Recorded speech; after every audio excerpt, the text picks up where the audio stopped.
Let's move on to another singer-songwriter of sorts, Frank Turner, and his new album, No Man's Land. So this is the 8th album from the punk rock folk troubadour. I said troubadour again. Fuck it, why not? This is a concept album about the struggles and stories of women over the ages, and has proven to be, Renfrey, a bit of a hot potato within the not at all judgmental and UK punk scene, who are not judgmental at all. And they haven't got a preordained opinion about Frank Turner. Absolutely not. Honestly, no. Yeah. If you don't mind, I'm going to read. He produced a very good blog about it, which I'm not going to read in full because it is quite long. Yes, please don't. I am going to read about half of it because I do think it contextualizes it quite well, and will probably make points that we might have made anyway, but he's actually thought about them and just put them very cohesively, I believe. So this is from Frank Turner's website. He says, the record is first and foremost a piece of storytelling, a history record, if you will, a pretty traditional folk approach. I didn't actually set out to write exclusively about women. In the beginning, I was just toying with various stories that felt interesting to tell, and I was keen after my recent records to write about something other than my own life and feelings. Now, clearly there is an implicit politics in the fact that in telling lesser-known stories, I've ended up singing about women, and I'll stand behind that for what it's worth, but my initial interest was in sharing some stories that I didn't know before and that I suspect most people didn't. I think that's fair to say. Yep. Nevertheless, as I say, there is a political angle to the record, and it's one I'd like to handle sensitively. I welcome intelligent, good faith discussion of the point, actually. The main question that is being asked, and it's a fair one, is what right I have, as a man, to write songs about women. That deserves a thoughtful response from me. My answer comes in two parts. Firstly, for the most part, these are stories that have not and are not being told right now, and I think they deserve to be. I feel like I'm not crowding out other voices in releasing these songs. It seems to me that songs about Huda Sharawari, apologies if I've cocked that up pronunciation-wise, and Catherine Blake, to name but two, are rather thin on the ground right now as far as I'm aware. I've learned so much in researching and writing this project, and I'd like to share that knowledge, and given the streaming world we live in, me putting out a collection of songs doesn't lessen the bandwidth for other writers to make their own statements. Secondly, I'd flip the question a bit. I'm a songwriter and a singer. Writing and releasing and then promoting music is what I do. I could write another album about my own life, or I suppose a record about men from history, but I'm not sure I see the point, especially the latter option. And it doesn't catch my creative interest right now. For better or worse, I have an audience who are interested in the music I make and who will listen to the next album I put out. Having a platform, why not use it for something more interesting or worthwhile? Last paragraph. I have not tried to present this record as an aggressively feminist statement. I have no issue with that word. In fact, I'm very much in favour of feminism and equality in general, but putting that first would seem overbearing to me. I'm not trying to lead a parade I have no right to lead. My approach is perhaps best summed up by the name of a group I do a lot of work with on tour, the Ally Coalition. It seems to me that my best contribution to all of this is to be just that, an ally, to use whatever platform I have to steer the conversation amongst my audience into better territory as best as I can. What a Brexit Tory bastard. I mean, I read a lot of stuff on Twitter about Frank Turner. That's why I'm doing this. I don't actually think that. I think it's funny. I think the ally thing is interesting. I do think I understand. Do I understand it? I somewhat. I was talking to you right wing nut job. I was talking to people about 2000 Trees about this, and I said, I wonder if people would kick off if Jamie Lenman decided to write a album about Chuck Reagan. Or Chuck Reagan, Chuck Reagan, quite. Or in City in Colour, Dallas Green. Dallas Green. No, they wouldn't. And yes, I think the answer is no. He's great, isn't he? Yes, I imagine so. And I do think that it is basically down to Frank Turner being a huge artist in the UK, certainly. Less so around the world, although that is happening. He's beginning to make waves in America, certainly. It does just feel like, oh, he's popular, so let's take pot shots at him. And I actually use Jamie Lenman as an example because they used to be, I assume they still are, but they grew up in the scene together. They were both on Extra Mile. Ruben and Million Dead were both on Extra Mile. Frank Turner's in some of Ruben's videos, you know, so like that's the reason I use that as an example. I think they came from the same place effectively.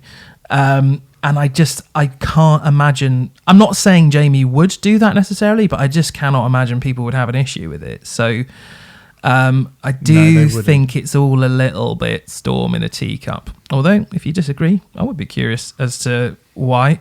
But you know, not in a, don't be a twat about it. Don't like call us bit late for that, mate. But I would, yeah, I think at the end of the day, I think you should be able to write a song about whatever the fuck you want to write a song about, to be perfectly honest.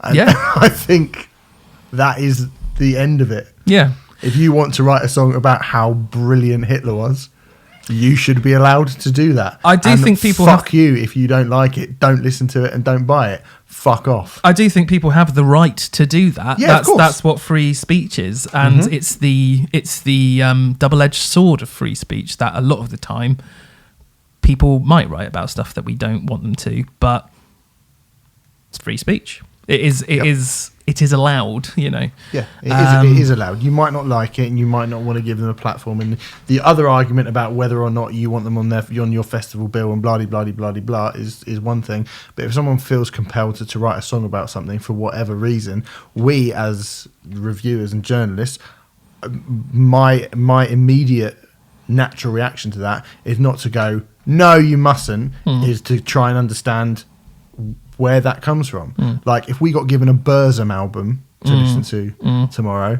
I wouldn't go no.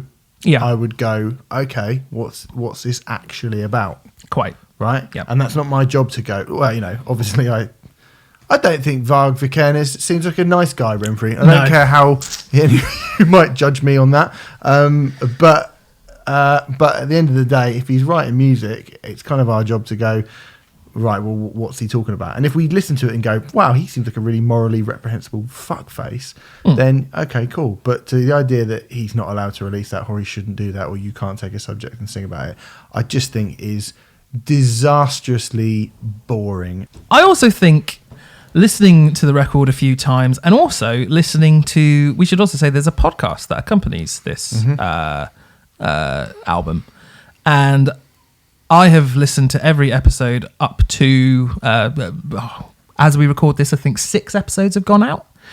They're about half an hour long, presented by Frank, and he also talks to a historian who goes through each individual story. And I have to say, the podcast series is really great, really fantastic. I'm going to make a Foo Fighters comparison here to Sonic Highways. Sonic Highways, oh, okay. Yeah, so I think... you know, Sonic Highways was a not wonderful Foo Fighters record, but produced this amazing 8-part HBO television series, which was absolutely incredible. Brilliant. Yeah, the album was bum. Yeah. I would say in this case, I'd certainly think No Man's Land is a better record than Sonic Highways. Why I'm comparing, it's a weird comparison, but I certainly prefer the record. I don't think the podcast series is of the, you know, heights of that amazing HBO 8-part series. But then having said that, I'm sure Mr. Grohl had a lot more money to play with than Mr. Turner had. Yeah. And I do think the accompanying podcast series, I have got a lot out of it for what is ostensibly a piece of promotional material for his new album, and that's looking at it horribly cynically, but that is partly what it is.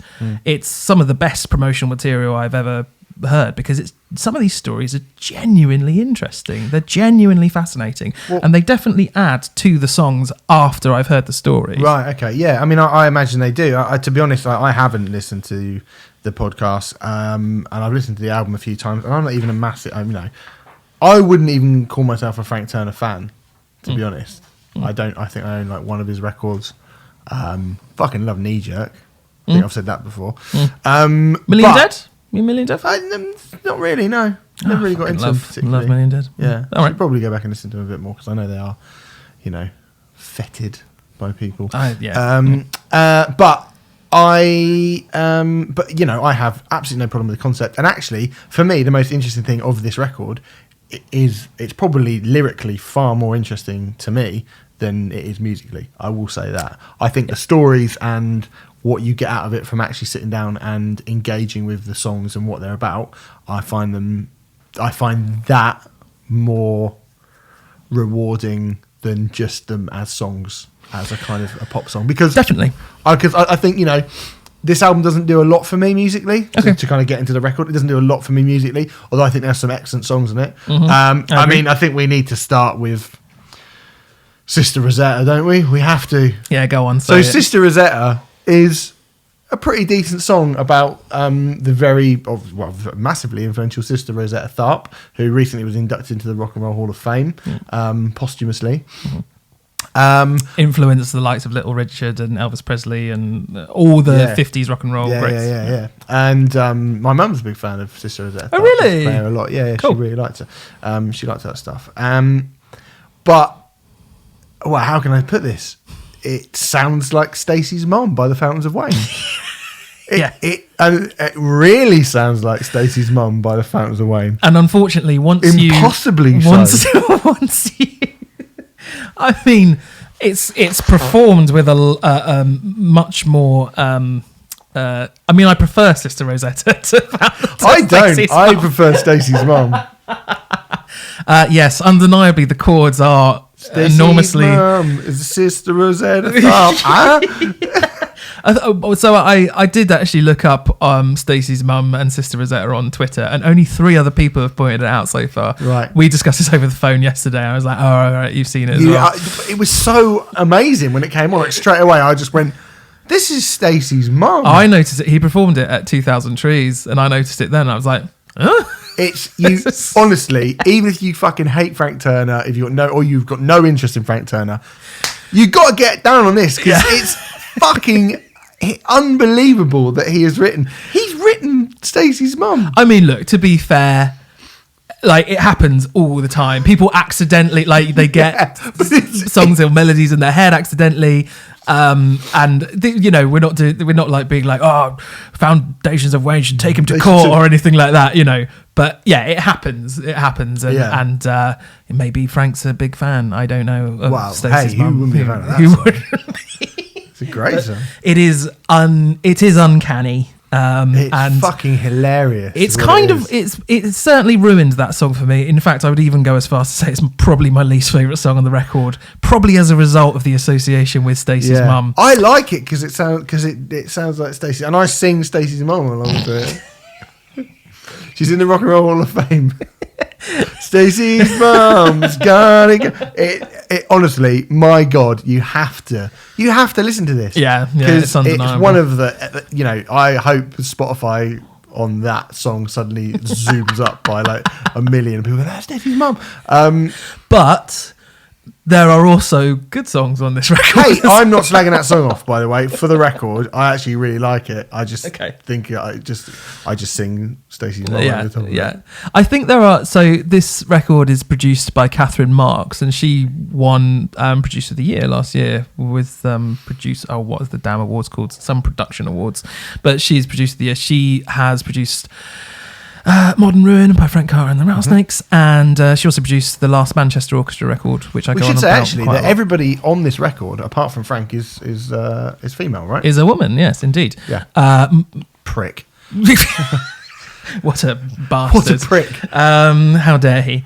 Yes, this album is not with his usual band, Sleeping Souls. They are all women who play on it, whether it be, and there's some really nice production stuff going on it. Like there's quite a few choirs and things like that. Yeah, there's some really cool stuff. Like there's some sonic loveliness on it. The Graveyard of the Outcast Dead is well good. If you like Pogues or even the Dropkick Murphys, but with a kind of almost Victorian gravedigger like glumness to it. That is one of my favourite songs. That's a great song. And I will also say it's probably, thus far, of the 6 podcasts that have been released, it's probably the most interesting podcast for my money as well. Right, okay. Very quickly, I'm going to go into what that song's about. I'm not going to do it with all of the songs, but I just want to give you an idea of the stories that are being told. So that song, The Graveyard of the Outcast Dead, is about the Winchester Geese. They were a group of women who worked in the brothels on the bank of the Thames.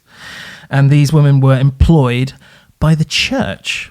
Oh, yeah. of all people. Already interesting. Specifically, the Bishop of Winchester, which is particularly interesting to Frank because he's from Winchester. And I went to uni at Winchester, so that's interesting to me as well. when these women died, they were buried in a mass grave for the outcast dead in Southwark, which is just a few miles from where we're recording this at the moment. And they were buried on unconsecrated ground, which was a big deal at the time. Basically, all graves were blessed and stuff. Yeah. And despite the fact that these women were working for the church, I mean, the church were effectively pimping them out, which sounds bizarre, but that's what was happening. But they wouldn't consecrate the ground because it was considered an unclean profession. And as a result, the grounds were closed, the women were forgotten about, and the ground where they lay has been built on over years and years, and the bones and skeletons of hundreds of women were rediscovered, and the site has been turned into a memorial garden, which is now... feeling it turns like Weatherspoons. No. Well, I think they were building on it for a bit, you know. Yeah. It's been turned into a memorial garden called Crossbones. Right. It's Crossbones Graveyard. And, you know, these are really genuinely interesting stories. And it's obvious from the podcast. I mean, Frank Turner is a self-confessed history nerd. It's really obvious from the podcast that he really is interested and enthusiastic about this kind of stuff. And I think he writes about that really beautifully. I mean, he writes from the perspective of one of these women on that song. But it says, they buried my body on Christmas in the ground by the South River bank. Worked to my death, for my very last breath, I'd the Winchester bishops to thank. Now the church held the keys to the brothel, lit the window with the burning red light. While I teased the funds from the pockets of John's, the bishop got rich in the night. You know, and like... You're banned from reading for the rest of this podcast. Right, okay, fine. Because you start thinking that you're fucking Wordsworth or something. Yeah, you do start rolling your arms and flicking your arms around. I love it. I don't want to see that. I'm getting all Jack and Ori on your ass. You are. You're not Rick Mail. Come on. Who do you think you are? The Lioness sounds like Against Me. It's really good, and I love she isn't going to hide her face, know her place anywhere. The Lioness is brilliant. Yeah, really, really rocking, like the most rocking song by far. And stuff like I mean, I obviously I don't know the stories, but a lot of them, like what's the one, the hymn of Cassiani. Yeah, it's like a really illuminated about this woman who rejected the king, and even though I don't know specifically or precisely what that is about, just the way that story's told, I think, is really cool. So I think there is a lot that is good on this record. It's a woman from Constantinople in the... all right, won't go into it. The podcast. It's on why are you doing Frank Turner's podcast for him? All right. It's very good. It's an interesting He's story. not going to review the bloody Feeder album on it halfway through, I hope he does. Can you imagine? All right, guys. Go on, imagine the punk rock. Imagine the punk rock, UK punk rock Twitter elite Turner. Frank Turner started reviewing he's basically up Boris Johnson's ass because he likes Feeder. What are you on about? What are you on about? Frank, if you'd like to review this review, you're more than welcome to. That's absolutely fine. Something I would say about this album, I think it's, and this is going to be an unusual phrase that I use here, but I think it's bottom heavy. In that record that is top heavy, all the good songs are at the front, and I think this record gets brilliant towards the end. Stacey's mum's track too. No, that's a good point. I think like the last few songs, there's like Rescue Annie is absolutely amazing. A Perfect Wife is towards the end, I think. Eye of the Day. A lot of the really good songs are kind of, track 10, 11, 12. Yeah. The three I mentioned as being the best ones, I think, 8, 9 and 10. Yeah, there you go. I thought 9, 10 and 11 even better. There we go. Out of 13. And Rosemary Jane, the last track is really Rosemary good. Jane's brilliant. Really, really good song. And I agree with that. Yeah, which is quite unusual for most records. I do, if I'm being super, super picky, I do think the record's a bit long. It's just under 50 minutes long, 13 songs. But whilst I do think it's bottom heavy, as I'm going to continue to use that expression, I think it's overall, this album has stuck with me a lot more than his previous two albums, Positive Songs for Positive People and Positive Songs for Negative People and Be More Kind. And I am a bigger Frank fan than you. Certainly, I certainly listened to all his albums, and those two, for whatever reason, just didn't really stick with me. Whereas this one has done. I think the podcast, good shit on it. It's really good. I think the podcast accompanying it has really helped because I listened to it a couple of times without having heard the podcast. And then when I heard the podcast, it just made me want to go back and listen to those songs again. But I think, I really encourage more of this kind of stuff. I think it's really cool when you have almost like further reading, which you can do with the record, and you can dive even deeper into it if you want. And it's making me appreciate the record more, and there's another 6-7 episodes to come, and I imagine once they're all out, I might even like the record even more. So I think it's decent. Yeah, some good stuff on it. Some good stuff, for sure. And you're right. I mean, it's an interesting idea. I look forward to his next album about each individual different member of the Bullingdon Club. Oh God, Stacey's mum's got it going on. Why are you looking at me like that? I don't know. No, do you know what? Although I would say you're quite right, I think it's kind of it gets better as the record goes on. I think maybe that's why I was a bit like, I'm not so sure, because the first half of it is all right. I do agree, actually. I think the first half's fine. But there's 3 or 4 really, really good songs towards the end of it. I'm not going to turn around and say that I love this record, because I definitely don't love it. It's an interesting concept, which I think he has every right to make. And I think there's some, like I mentioned, lyrically, everything on it's very interesting. Yeah, absolutely. I just think some of the music, especially in the first half, is a bit like ho-hum. But when it gets like I say on Lioness, when it goes quite against me, that's really cool. When it's a bit more punky, I quite like it. I generally agree with you. I would say there's 5 or 6 songs on this album which are excellent, rather than 3 or 4. But yeah, I think it is worth those good songs. I'm very pleased he put it out. I think it's really good. And a lot of this is done in jest.